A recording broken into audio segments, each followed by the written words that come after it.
Time for the weather now, and Christopher is almost at the end of his 500-mile road trip, and you've reached the Black Isle. Chris, whereabouts exactly?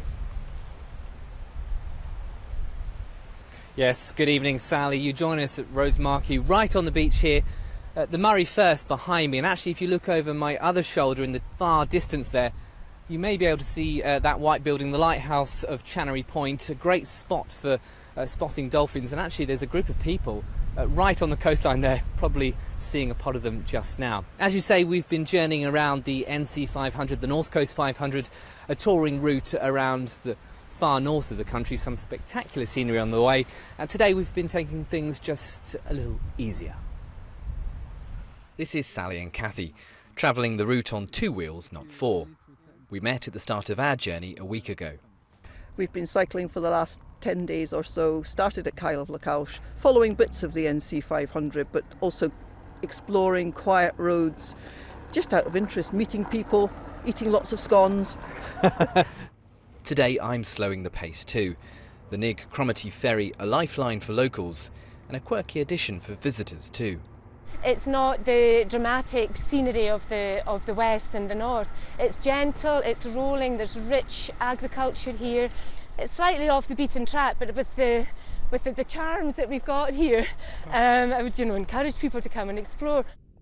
It's Elizabeth's job to encourage us out of the car and onto a bike. Like the rest of the North Coast 500, slow down. It's really varied around this loop that we've got, both the main route and our little bit of it here. There's a lot to see, there's a lot to experience, so just, I would say to folk, take your time. It's not a race. It's not a race.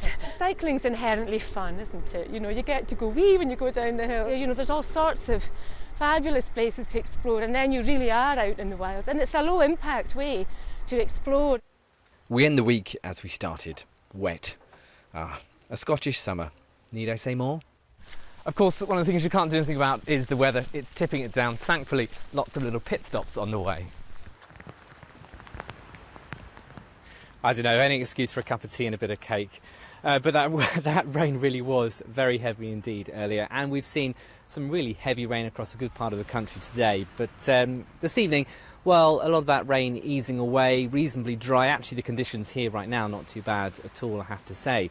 So looking at the chart, we can see as we head overnight, still some outbreaks of rain to come, and the heavy wet weather across the north drifting down towards the southeast. But through the early hours, it will fade away to leave most areas dry, fairly cloudy, and like previous nights, temperatures holding in double digits in towns and cities at around 10 to 12 Celsius. A touch cooler in the countryside, still breezy, particularly around the coast. So to tomorrow and the weekend. Saturday, it's fairly dry but cloudy for central, southern and eastern parts of the country. Towards the west and northwest through the Highlands and Islands, a number of showers. These could well be quite heavy at times, perhaps even the odd rumble of thunder in the mix. Similar too for the Northern Isles, and those showers could well merge to give a longer spell of rain, and quite blustery conditions again around the west coast.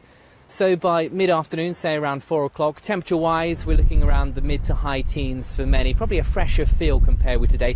We saw 22 Celsius earlier at Kintyre, but tomorrow it will be a fresher feel, but still quite blustery. Those showers across the northwest, indeed up towards the Northern Isles as well.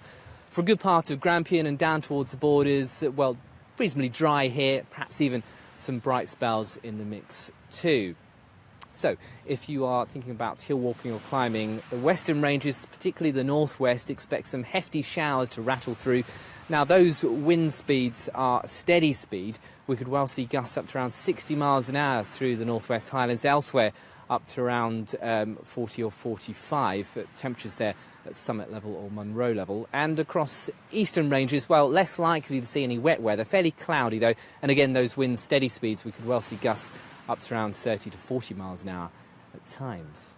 The rest of the afternoon into the evening, holding on to those showers, but perhaps 1 or 2 edging in towards the central lowlands at times as we head through towards Saturday evening and Saturday night. Sunday, and the pressure chart shows us that low pressure is drifting over towards Scandinavia. Still a westerly breeze with some showers and some patchy outbreaks of rain at times. So here's the detail for Sunday. Bit of an east-west split, really. The further east that you are, the likely it will be drier and brighter than elsewhere. In the west, still some wet weather, not as heavy, I have to say, as today. And for the start of next week on Monday, a bit of a north-east-southwest split. Driest in the northeast, wettest in the southwest. So that brings us to the end of the weather forecast for the weekend and the next few days, and indeed the end of our road trip around the NC500. We've brought you hopefully some fantastic sights and I hope you've enjoyed seeing them with us. It's certainly been fun for us. For now though, from me, back to you in the studio. Thanks very much, Chris.